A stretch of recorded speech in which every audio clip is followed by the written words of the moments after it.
मधुबनी स्थित लदनिया प्रखंड के उत्कृष्ट मध्य विद्यालय महता में आधुनिक युग में अब क्लासरूम में डिजिटल ढंग से यानी कि स्मार्ट क्लास के माध्यम से पढ़ाई कराई जा रही है। शिक्षकों द्वारा इसके साथ ही कंप्यूटर क्लासेज में लैब भी कराई जाती है ताकि बच्चे ऐसे डिजिटल युग में आसानी से अपनी पढ़ाई कर सकें और खुद को स्वावलंबी बना सकें। पहले सिर्फ डिजिटल माध्यम से पढ़ाई प्राइवेट विद्यालय में ही होती थी, लेकिन अब सरकार द्वारा सरकारी विद्यालय में भी पढ़ाई की सुविधा उपलब्ध है। वहीं इस विद्यालय के प्रेमनाथ गोसाई शिक्षक ने बताया कि कोरोना काल से पूर्व हमने अपने 75,000 की निजी पैसे से स्मार्ट क्लासेज बच्चों को कराना शुरू किया था और इस बार 2023 में शिक्षा विभाग द्वारा 2 और सिस्टम लिया गया, जिसके बाद इसकी संख्या 3 हो गई। वहीं पहली से 8वीं वर्ग तक के छात्र छात्राओं को स्मार्ट क्लासेस के माध्यम से शिक्षा दी जाती है। इसके साथ ही लैपटॉप 40,000 की लागत से अपने निजी पैसे से खरीदे, जिससे बच्चों को कंप्यूटर की शिक्षा आसानी से मिल सके। वहीं स्मार्ट क्लासेज के 5,000 प्रति माह की लागत से इंटरनेट कनेक्शन भी लिया गया है ताकि बच्चों को डिजिटल माध्यम से शिक्षा आसानी से मिल सके।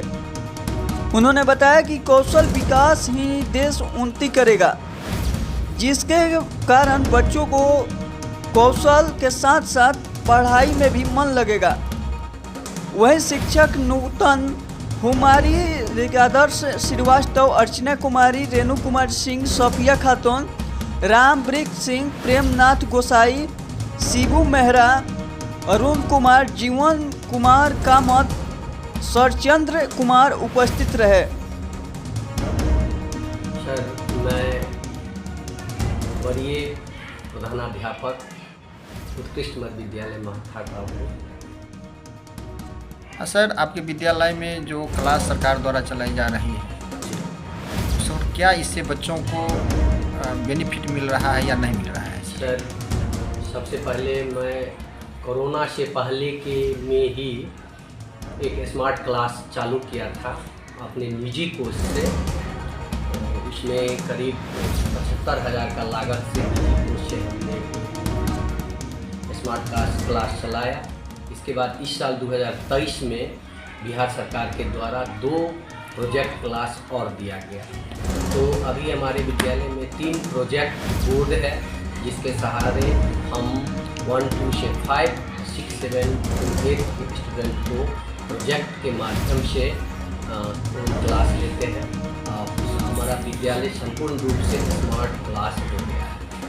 इसमें मैं एक अलग से लैपटॉप 40,000 का खरीदा हूँ और उसके माध्यम से एक जो निजी मेरा स्मार्ट बोर्ड है वह चलता है और 2 बोर्ड है वह सरकार के द्वारा उपलब्ध जो भी इंस्ट्रूमेंट है उससे वह चलता है। इसके बाद इसे चलाने के लिए नेट की आवश्यकता होती है। मैं विद्यालय की ओर से 5,000 रुपये में श्री नवीन चौधरी से BSNL का नेट लिया हूँ और अभी उसी नेट से चल रहा है। तीनों सिस्टम मेरा चल रहा है। इससे बच्चे को बहुत ही प्रॉफिट हुआ है।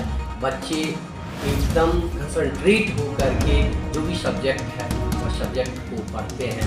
जैसे पहला दूसरा के बच्चे को हम पोएम, रैम्स वह सब खोल देते हैं, बच्चे अपने आप पढ़ना शुरू कर देते हैं, उसके पीछे पीछे बोलते हैं। कुछ राइटिंग है जैसे कलर, नेम ऑफ फ्रूट्स, वर्णमाला, डिजिट, वह सब को हम ऑनलाइन निकालते हैं और बच्चे को दे देते हैं। बच्चे उसे पढ़ते भी है और लिखते भी है। अपर क्लास के बच्चे के जो भी चैप्टर हो, चाहे फिजिक्स हो, साइंस हो या सोशल साइंस हो या मैथ हो, उसको हम ऑनलाइन निकालते हैं और वो बच्चे उसे पढ़ते हैं आसानी से। इससे बहुत ही प्रभाव पड़ा है। बच्चे जो बाहर थे, नहीं आते थे हमारे विद्यालय में बच्चे, वह धीरे धीरे जुड़ने लगा है और करीब हमारे विद्यालय में 350 सवा 300 पर डे स्टूडेंट रहता है। सर, एक मामला और आपके सामने जैसे बताया गया आपके द्वारा कि 40,000 के हमने प्रोजेक्ट लगाए हैं जी। तो सर निजी कोष से लगाए हैं, तो क्या सरकार निजी कोष से लगाने के लिए आपको अति बच्चों को कैसे दिए हैं सहायता के लिए? सर हम लोग टीचर हैं और हम राज्य पुरस्कृत टीचर हैं, तो हमें अपने स्कूल को आगे बढ़ाने का दायित्व हम पर है।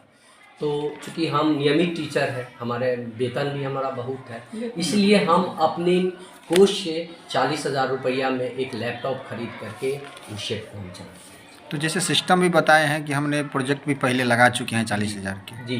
तो 40 ये सर प्रोजेक्ट तो सर आपके आर्थिक भी कोई स्थिति तो बताया गया होगा ना, ये आर्थिक स्थिति पर भी प्रभाव पड़ता होगा, जैसे आपने निजी कोष से लगाए हैं तो जी। ये भी एक सवाल बन रहा है कि सरकारी विद्यालय में शिक्षक द्वारा प्रोजेक्ट लगाया गया है, तो एक आम नागरिक में जाने का मैसेज या सरकार के पास में एक गंभीर मैसेज आ रही है कि आम एक शिक्षक एक बच्चों को लिए भविष्य के लिए देख रहे हैं, तो ये भी एक सवाल है सर इस पर। सर अगर टीचर अगर अपना खर्च से अपना निजी कोष से भी अगर बच्चे को पढ़ाए तो उससे बड़ा पुनीत काम दूसरा नहीं है।